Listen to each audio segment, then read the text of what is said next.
Welcome to our AITA, where a woman grabs a tarot deck, shuffles a few colorful little cards on the dinner table, and almost turns her entire family into a bargain bin true crime documentary, with potato salad on the side. Today's post comes from an op who apparently discovered that female intuition and having a meltdown with mystical accessories can live in the same apartment complex, pay the same rent, and still fight over the parking spot. Am I the jerk for almost destroying my family because of tarot cards? I'm a 33-year-old woman, married to my husband Ethan, 36, for almost 8 years. We have a 6-year-old daughter, a small house, two cars that constantly need some ridiculous repair until 2 weeks ago. I thought I had a relatively normal family. Not perfect, normal, the kind where everyone pretends to like my mother's lasagna. My father makes terrible jokes, my sister rolls her eyes at everything, and my aunt asks whether someone has put on a little weight, like she's the health inspector of self-esteem. Then my grandmother Ruth died.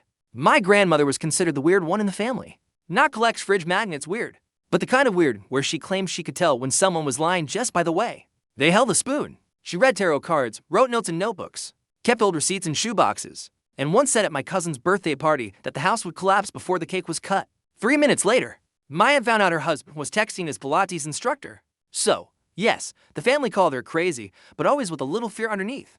Crazy, but with an annoyingly high success rate. After the funeral, my mother handed me an old tin of butter cookies. Inside was my grandmother's tarot deck and a folded note. The note said, "Use this when everyone is lying at the same table." Obviously, any mature, balanced person with common sense would put it in a drawer and move on with life. I took it to Sunday dinner. Yes, excellent decision. Because nothing says healthy family like bringing your recently deceased grandmother's mystical deck to a table full of repressed people, cheap wine, and resentment simmering on low heat. Before I continue, if you've ever felt like your family was hiding enough secrets to open an FBI branch, leave your opinion. Because I really want to know if I was completely insane or if I just pressed a button that had already been flashing red for years. And if you enjoy this kind of story, where everyone starts out smiling and ends up needing a lawyer, you already know what to do. At dinner were my parents, Carol and Richard, my younger sister, Tessa, 29, my brother Jonah, 25, my husband Ethan, my daughter, who was watching cartoons on her tablet, my Aunt Linda, and my cousin Aaron, who always shows up when there's free food and vanishes the moment anyone mentions helping with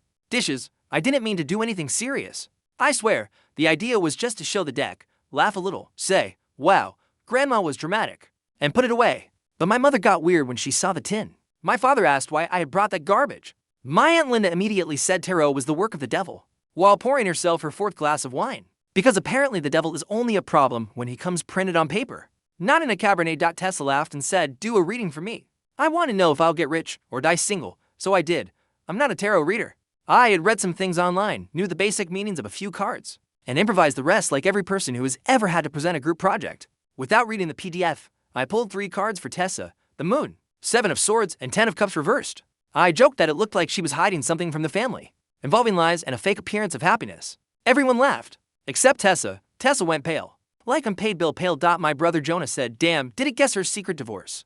The table froze and Tessa screamed, "Shut up." And that was when I realized my grandmother's tarot deck might not exactly be a party game. It was more like a grenade with medieval illustrations. My mother asked, "What secret divorce?" Tessa started saying Jonah was an idiot. Jonah said he thought everyone knew. And I just sat there holding 3 cards like a postal worker delivering a court summons. We found out right there that Tessa had married a guy named Malcolm at the courthouse 8 months earlier, separated after 3 weeks, and never told anyone because she didn't want to deal with judgment. My father was furious. My mother cried. Aunt Linda said a secret marriage was something godless people do. Again, this is the aunt who was on her 5th wine and had already cheated on her 2nd husband with a real estate agent. Her church must have a revolving door at the entrance. I should have stopped there. But someone always has to say, "Do one more," because humanity has seen fires, wars, reality shows, and still hasn't learned that the phrase "just one more" is the gateway to ruin. My cousin Aaron asked for a reading to see if his girlfriend was faithful. I pulled the Devil, 3 of Cups, and 9 of Wands. He laughed. I said it looked like excess, temptation, parties, and impulsiveness. He said, "So she's cheating on me."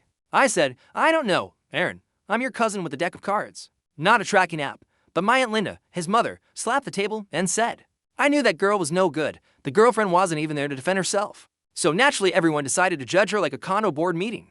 Aaron started texting her in the middle of dinner. 5 minutes later, he got up and went to the porch to argue on the phone. When he came back, he was crying and said she admitted she had kissed a coworker at a party the previous month. My father looked at me as if I had opened a portal. Ethan, my husband, just stayed quiet. That is important, because up until that moment, Ethan had been laughing quietly, kind of uncomfortable, like a man thinking. My wife brought a cursed toy to dinner, but at least there's pudding afterward. But after Aaron's confession, he stopped finding it funny. He started twisting his wedding ring, and I noticed Here comes a tiny poison detail I probably should have mentioned earlier. For the past few months, Ethan had been acting strange. Not exactly cold, but distant. Working later. Going out to take care of things on Saturdays. Putting a new password on his phone. Buying new cologne. And 2 weeks before dinner, I found a bag from a women's store in his car with a purple scarf inside. He said it was a gift for a co-worker who was retiring. Except I know almost everyone at his job, and no one ever retired. I also found a credit card charge from a hotel called the Lantern Inn. He said it was lunch with a client at the hotel restaurant. I believed him because I wanted to believe him. Marriage is like that sometimes. You see a crack in the wall, hang a painting over it, and call it decor. So when Ethan got nervous about the cards, my brain did what insecure brains do. Grabbed 3 facts. 2 fears, 1 purple scarf, and built an entire courtroom with Tessa. Already irritated because she had been exposed, said, "Do a reading for Ethan. I want to see if Mr. Perfect has secrets too." Ethan answered, "Way to fast. No need. Way to fast." The kind of fast that makes even an artificial plant raise an eyebrow. I should have respected that. I should have said no. I should have put the deck away. I should have remembered that my grandmother also believed the microwave stole emotional energy from soup, but I shuffled. I pulled 6 cards. The moon, the lovers reversed, 7 of swords, 3 of cups, the tower, and finally, the devil. The table went silent. I remember looking at Ethan. He looked like he wasn't breathing. My mother whispered, "Enough." My father told me to put that crap away. Tessa let out a very quiet wow. The way chaotic people do when they don't want to put out the fire because they haven't finished roasting the marshmallow yet, I said. "This looks like cheating." Ethan stood up from his chair. I said, "Are you cheating on me?" He said, "Are you kidding me?" Except he didn't deny it immediately. And I know that sounds like a small detail, but in that moment, my brain clung to that half-second like forensic evidence. I asked again. He said I was making a ridiculous scene. I mentioned the hotel. He went pale. I mentioned the purple scarf. He looked at Tessa. He looked at Tessa. If anyone wants to know the exact sound of an emotional bomb arming itself, that's it. A husband accused of cheating looking at his wife's sister the second a purple scarf is mentioned. Congratulations, the circus was on fire, and the clowns were still trapped inside the car. I turned to Tessa and asked, "Is it with you?" Tessa screamed, "You're sick." Ethan said, "Megan, stop." My father stood up. My mother started crying again. Aunt Linda made the sign of the cross so fast she almost opened a tunnel in her chest. I didn't stop. I talked about the hotel, the phone password, the outings, the scarf. Ethan said he couldn't explain it there. And, of course, I can't explain it at a family table basically means yes, I buried a body. But please respect my privacy. I lost control. I said he was disgusting. I said Tessa had always competed with me. I said they deserved each other. Tessa threw wine at me. I shoved my chair back. My daughter started crying in the living room because she heard shouting. Ethan grabbed his keys and left. My mother went after him. My father started yelling that my grandmother had destroyed the family even after dying.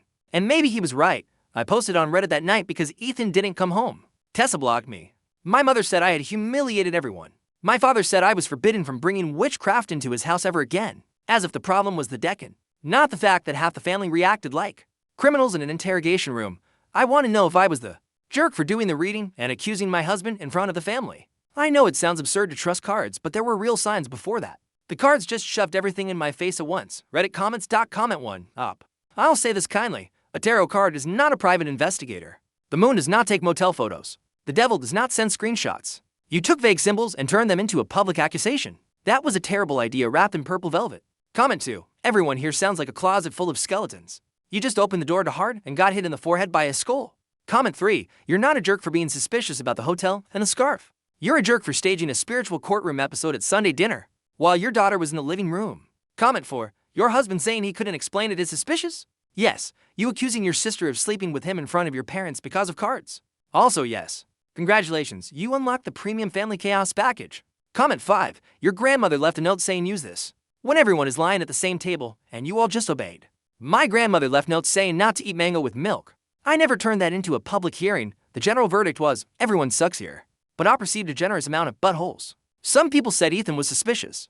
Others said Tessa seemed way too guilty. And one person, who I still think might have been my grandmother reincarnated using public Wi-Fi, wrote, "Are you sure the deck was only a deck?" That stayed in my head. Update. Ethan came home the next day, but he didn't sleep in our room. He said he needed to talk to me, but first he needed me to promise not to freak out. I said he wasn't exactly in a position to demand calm, considering he had left the house after looking guilty of every emotional crime available on the menu. He took a deep breath and said he was not cheating on me. The hotel was real. The scarf was real.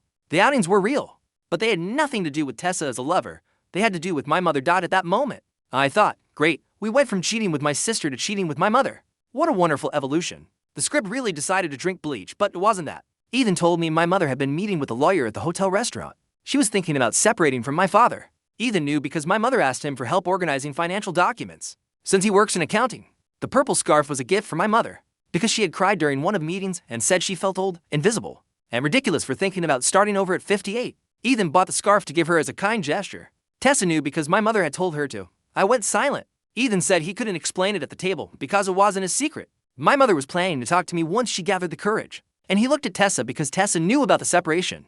Not because he was sleeping with her. So, yes, I accused my husband of sleeping with my sister because he was secretly helping my mother divorce my father. Excellent. 10 out of 10 interpretation. My literature teacher would have thrown herself out a window. I asked why my mother wanted to separate. Ethan said I needed to ask her. So I went. My mother was at her house with huge dark circles under her eyes. My father had gone out. She let me in, and for the first time in my life, I saw my mother without that everything is fine. I'm just tired mask. She looked broken.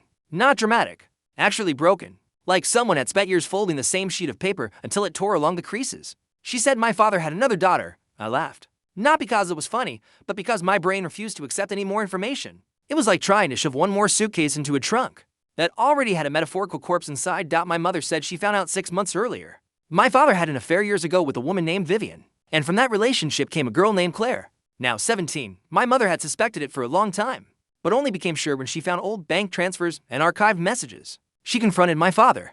He admitted it, apologized, said it was in the past, said he had done the best he could. The best he could, of course. Because nothing says responsible man like building a secret family and calling it emotional logistics. My mother didn't tell me because she wanted to understand her rights first. She told Ethan because she needed help with documents. She told Tessa because Tessa saw a message on her phone and forced the truth out of her. And Jonah knew about something else. He knew about Tessa's secret divorce because she told him while drunk at a party. So everyone had a drawer full of dynamite. I just walked in with a decorated match, but there was still the deck. I remembered the Reddit comment and picked up my grandmother's tin. I started looking at the cards calmly, and that's when I saw something I hadn't noticed at dinner. Some of the cards had tiny marks on the back, almost invisible. Little dots made with black pen near the edge. The moon had the dots. The 7 of swords had a line. The tower had a small R in the corner, almost faded. The devil had a VV for Vivian, daughter for Richard. I went cold. Inside the tin, there was a false bottom. I don't know how I hadn't noticed it before. The bottom part was loose. I lifted it and found a thin yellowed envelope with my name written in my grandmother's handwriting. Inside was a letter. Megan, if you found this, your family is probably still doing what they always did, smiling on top of a gas leak. Your father is not the man he pretends to be. Your mother knows more than she says. Tessa will pretend she doesn't care, but she does. Jonah talks too much when he drinks. Ethan is not the secret. Ethan is the witness. I had to read that sentence about 10 times. Ethan is not the secret. Ethan is the witness. My grandmother knew. She wrote that she had found out about Vivian years before, when she saw my father in a market in another town with a little girl calling him dad. She tried to confront him, but he threatened to cut contact and keep her from seeing the grandchildren. She kept proof. She didn't tell my mother because my mother was caring for her own sick mother at the time, and she thought it would be cruel. Later, when she tried to talk, my mother already suspected it but asked for time. My grandmother wrote that she marked specific cards, so that if the family ever tried to bury everything again, I would know where to look. The envelope had copies of receipts, dates, names, and an old photo of my father with Vivian and a girl about 8 years old at a park. I sat on the floor with that photo in my hand and realized the cards were never magic. They were dead files with a gothic aesthetic. My grandmother didn't predict anything. She investigated. And honestly, that is much scarier. Because a spirit making predictions is one thing. A retired grandmother building a family dossier with tarot is a handmade encryption system. That is another level. That is the CIA with the lavender set, I told my mother. She cried, but she didn't look surprised. She said Ruth always knew too much. I showed the letter to Ethan. He read it silently and then said, I wanted to tell you. But it wasn't my secret. I apologized. I apologized a lot. The ugly kind, crying without trying to defend myself. He said he understood why I was insecure, but that I had hurt him in a way that couldn't be erased with sorry. The cards were intense. He left the house for a few days and stayed with a friend. Tessa unblocked me only to send, I hope you're happy. You managed to destroy everything. But here's the funny detail. The kind of dark humor life writes left-handed. I didn't destroy everything by myself. I only pulled the tablecloth. The dishes were already broken underneath. My father found out my mother was talking to a lawyer and lost it. He said everyone was conspiring against him. He called my dead grandmother a snake. He said Ethan was a traitor for helping my mother. He said I was being manipulated. When my mother showed him the photo of him with Vivian and Claire, he sat on the couch and finally went quiet. For the first time in his life, my father had no speech ready. My mother officially filed for separation. My brother Jonas said he was relieved because he always felt something rotten in the family, but thought it was just Sunday. Tessa admitted she had hidden the marriage because she felt like a failure and didn't want to become another reason for my father to lecture everyone. Aaron broke up with his girlfriend, but later found out he had also cheated first. So nobody in that subplot deserved an ethics award. And Linda said all of this was the tarot's fault, not the adultery, lies, hidden accounts, emotional blackmail, and secret marriages. Of course, the paper card is the one with bad character. The human mean is just decoration. Second update, Ethan and I are in couples therapy. He is still hurt. I am still ashamed. I don't know if we'll be okay, but he came back home after 2 weeks. He said he came back because he believes I panicked out of fear, not malice.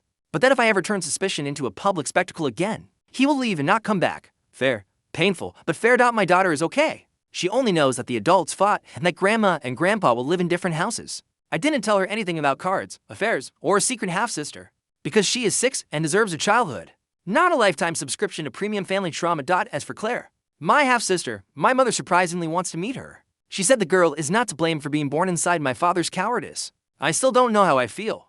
Part of me wants to hug her. Part of me wants to pretend that information went back inside the tin and died there. And one last thing, I dreamed about my grandmother last night. I know that sounds cheesy, but I did. She was sitting in the kitchen, shuffling the cards. I asked if she knew everything would end this way. She said, a family doesn't end when the truth appears. It ends when everyone would rather rot together. I woke up angry at her. Then I laughed. Because even dead, that woman still managed to be unbearably dramatic. So, am I the jerk? Final Reddit comments. Comment 1 up. You were a jerk for publicly accusing your husband without proof. That was ugly. But your father is the final boss of buttholes here. He built an extra family like someone opening a secondary streaming account. Comment 2. Your grandmother using tarot as a filing system for family crimes is the most wise old lady. An absolutely disturbing thing I've ever read. Comment 3. Ethan deserves apologies and time. He wasn't the villain. He was the only adult trying not to pour gasoline on the fire, while you walked in with a decorated flamethrower. Comment 4. Your aunt blaming the tarot is perfect. Adultery? Normal. Secret family? Complicated. Cardstock with drawings. Satan himself. Comment 5. You didn't destroy your family. You destroyed the lie it was using as a roof. The problem is now everyone is standing in the rain. Narrator's verdict. Up. You get 2 out of 5 buttholes for the public accusation, for humiliating Ethan, and for turning Sunday dinner into a paranormal small claims court hearing. Your father gets 5 out of 5 with a trophy, a sash, and sad music playing in the background. Tessa gets half a butthole for throwing wine, although honestly, if someone accused me of sleeping with my brother-in-law in front of the entire family, I might also waste a drink dramatically. Ethan gets 0. The mother gets 0. Grandma Ruth gets, I don't know, 0, 5. A medal, a spiritual restraining order. It's hard to judge a woman who died and still managed to bring receipts. But here's the real poison in this story. The cards did not reveal the future. They revealed what everyone already knew, hid, swallowed, or pretended not to see. And maybe that is the most dangerous kind of magic. Not the kind that invents monsters. The kind that turns on the light and shows they were sitting at the table, asking for more mashed potatoes. Now, I want to know what you think.